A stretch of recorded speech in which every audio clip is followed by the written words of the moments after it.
One of the most important skills of a dispatcher is the ability to make people feel comfortable and to build lasting business relationships. In any course, online training, and even dispatcher training in transportation companies, all dispatchers are trained to work with load boards and negotiate with brokers. And of course, without these skills, the dispatcher can never become a true professional. However, having taken many dispatching courses, having attended many seminars, and having talked to hundreds of transportation company owners, I very rarely hear anyone seriously consider training dispatchers to build business relationships with brokers, especially in the early stages of their career. It's sort of taken for granted that a dispatcher, after gaining experience and working for a while, will naturally build up contacts, set up relationships, and take loads directly from brokers, without relying on a load board. I fundamentally disagree with this approach. If you and I have already started down this road, we'll plan for your career growth right away and build the right habits that will bear fruit months or even years from now. In the past year at my company, we've been very tightly focused on process improvement. We started counting the numbers and crunching the statistics on a lot of operational aspects to find the best practices and to improve. So, statistics shows that dispatchers with more than 2 years of experience spend on average 45% less time searching for loads than dispatchers with less than 3 months of experience. Most interestingly, dispatchers with more than 2 years experience spend 42% less time on the load boards than dispatchers with less than 3 months experience. Why does this happen, and how do experienced dispatchers do it? I think you already guessed. They take loads directly through their contacts. Yes, experienced dispatchers have well-established customers that they've been working with for a long time, and they know perfectly well what loads and what areas would work for them. But if they also kept looking for every load on the load board, they'd still spend a lot of time searching. And so let's break down what you, a beginner dispatcher, can do to get up to the level of professionals with 2 years of experience as quickly as possible, make your life easier, speed up your work, and start earning even more. This series of simple tools should be applied from the first day of work, and after a couple of months they will generate results. First, keep a list of brokers. That sounds trivial, and unfortunately I don't have any worldwide statistics, but I'm sure that over 50% of dispatchers do not keep a separate document, at least with contacts, the name and number of every broker they worked with. And that's a mistake. As I said before, for the first couple of months of my career, I worked with carriers who only operated in the state of Florida. This focus on one state quickly made me realize that I was talking to the same people time and time again. I started out simple, writing down the name and direct line or extension of each person I took a load from. Then I realized that each broker was usually responsible for their individual zone, lane, or individual customer who needed to move the same load in the same direction every now and then. I started writing down the zones and loads that each broker usually had. For example, I had a broker, Dave, who was in constant need of reefers during the season to haul watermelons and melons from Jacksonville to Orlando. Also, I was in touch with a girl named Cindy. Her client needed frozen produce hauled year-round from the town of Winter Haven, just outside of Orlando. Cindy and Dave worked for the same brokerage firm, but when I called Dave and asked him for a shipment from Winter Haven, I would get nothing. It turned out that Dave didn't even know Cindy existed, much less who her clients were or what loads she had, because they were working in different office locations. Fortunately, I learned that lesson very early on, and it helped my career tremendously, keeping a list of brokers. I'm not going to give you any template for this list, just do it in any form that's convenient for you, but be sure to keep a document. I recommend that you put as much information as you can. The broker's name, the broker's company name, a personal phone number or extension, a list of all your carriers, if you have multiple who already have a setup with this broker, the areas where the broker has the most loads, and a list of the loads you've already taken from this broker. Second point, be respectful and friendly. Another tip that may seem too obvious, but in practice it's not used by everyone. People want to work and communicate with those who they like on a personal level. Personal relationships often play a role in choosing a carrier for a shipment.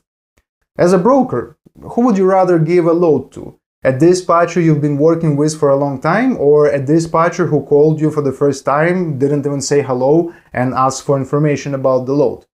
Well, the correct answer is the one who offers a lower price, but still. personal relationships do play a role. And what better way to build them in a work environment than just to be respectful, pleasant, and friendly. Next point. Add brokers to your phone book and call them by name when they call. Dale Carnegie said that a person's name is the sweetest and most important sound to them in any language. So here's what I do. I make sure I write down every new contact in my phone book, and when I get a call from them, I pick up the phone and call their name right away. I say, "Hey Dave, how are you doing today?" Or, "Hey Cynthia, how can I help you?" This trick works far better than you can imagine. After the first call that started like this, they perceive me as a friend, or at least as a friendly colleague. And the next time I call the broker, I will surely hear the words "Hi Dimitri" instead of the usual cold, nameless greeting. And this already opens the door to a closer, more mutually beneficial communication. Next, don't be afraid to be pushy in providing information when a load is in transit. Brokers love dispatchers who actively communicate during the shipment. I can say this with confidence because I worked as a broker myself and I have my own brokerage company.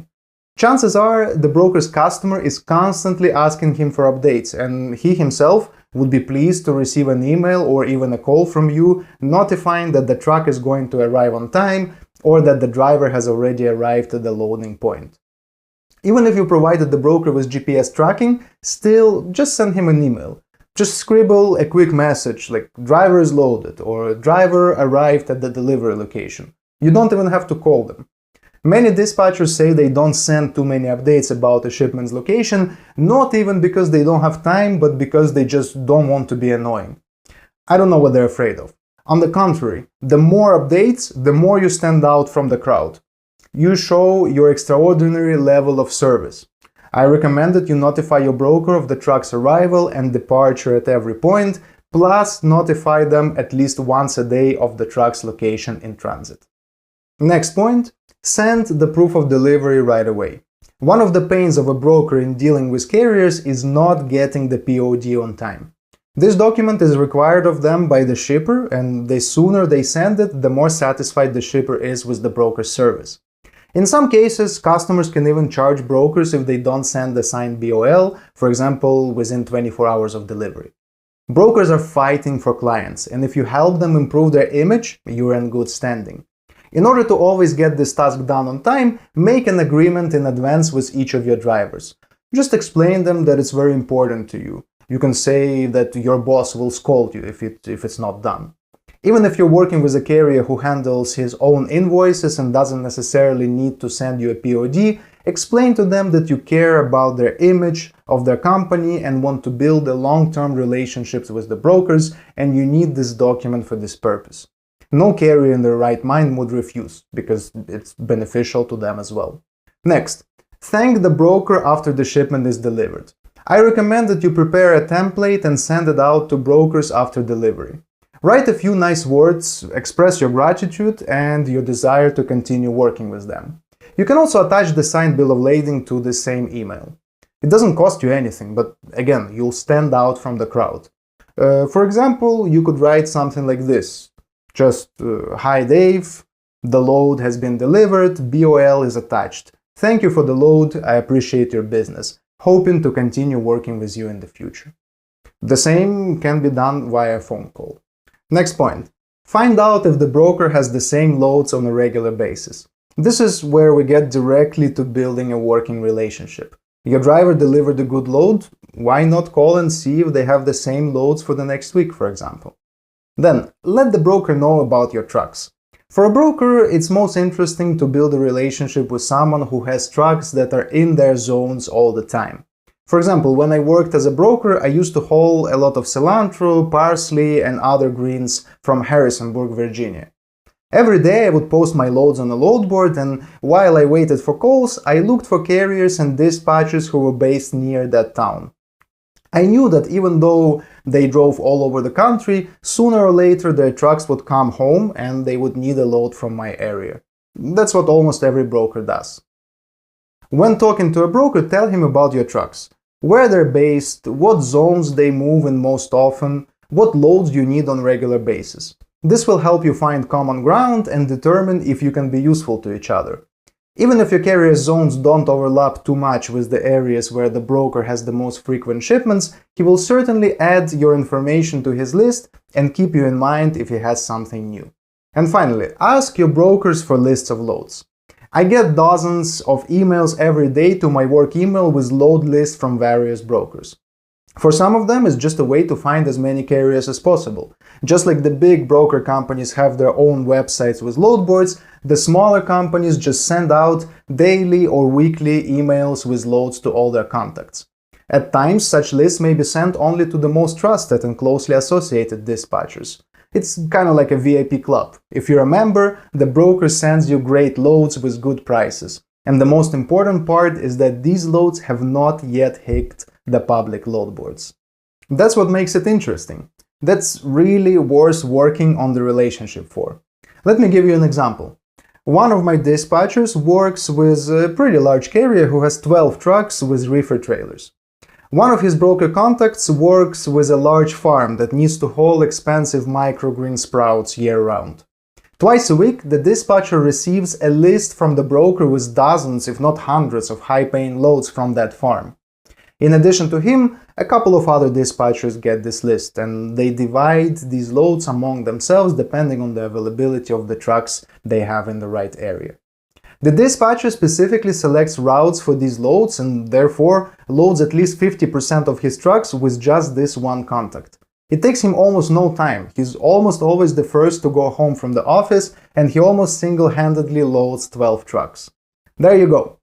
Unfortunately, there's no single secret methods on how to get the brokers to like you or how to get the best high-paying loads from them before they post it on the load boards.